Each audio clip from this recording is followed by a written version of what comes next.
Good day, I'm Stephen McHugh, and this is your JIS News for Thursday, July 21, 2022. Local farmers can now benefit from up to $1 billion in loans through a new Development Bank of Jamaica (DBJ) program. The Agribusiness Loans and Scholarship Program, which was launched on Tuesday, is being delivered by the DBJ in partnership with the Ministry of Agriculture and Fisheries. Micro, small, and medium-sized farmers will be able to access concessional loans of up to $30 million at a 8.75% interest rate for up to 10 years. The program will also provide training in finance as well as technical assistance through a partnership with the Agro Investment Corporation, AIC. The launch of the Agribusiness Loan and Scholarship is the type of investment that Jamaica needs. It's the type of investment that the sector needs if we are to boost food security. Meanwhile, Jamaica's agricultural output and food security are expected to be boosted with the declaration of the Rio Cobre and Mid-Clarendon as irrigation areas. The declaration will increase access to irrigation water for communities such as Old Harbour, Bernard Lodge and Heartlands in St. Catherine, as well as Rhymesbury, Vernhamfield and Mitchelltown in Clarendon. The orders were tabled during Tuesday's sitting of the House of Representatives by Agriculture and Fisheries Minister Pernell Charles Jr. The Ministry of Agriculture and Fisheries, we have set out the following objectives under the program: agricultural production, productivity and food security. A, to increase agricultural production by at least 15% to meet domestic export and manufacturing input demand by 2025. Jamaica is now in receipt of $1.05 billion to support its climate resilience, poverty reduction, and livelihood protection programs. The funds, which stretch over a 5-year period, are being spent under a project dubbed A Jamaican Path from Hills to Ocean. It is jointly financed by the European Union, Global Climate Change Alliance Plus, and the Government of Jamaica. The project aims to sustain the island's watersheds, coastlines, marine and land resources while empowering Jamaicans to protect the environment. This will be done through the implementation of integrated landscape and coastal management interventions in vulnerable watershed areas, such as the Wagwater River in St. Mary, Rio Nuevo and White River in St. Anne, and Rio Bueno in Trelawney. Also targeted are wetland ecosystems in Trelawney, St. Anne, St. Catherine, and Clarendon.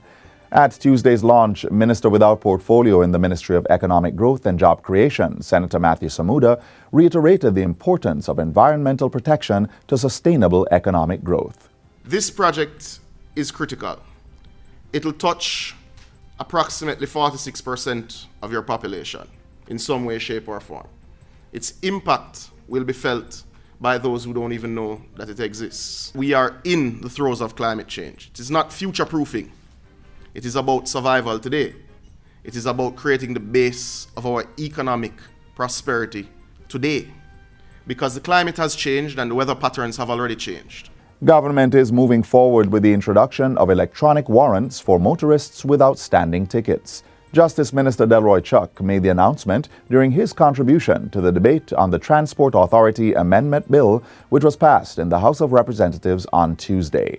The legislation will help to bring into effect the new Road Traffic Act.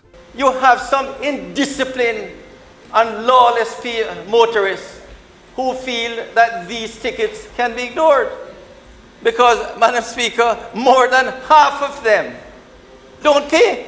The government need to respond to ensure that when the police the roads and issue tickets, that they are complied with, because, Madam Speaker, we need discipline and order on the roads.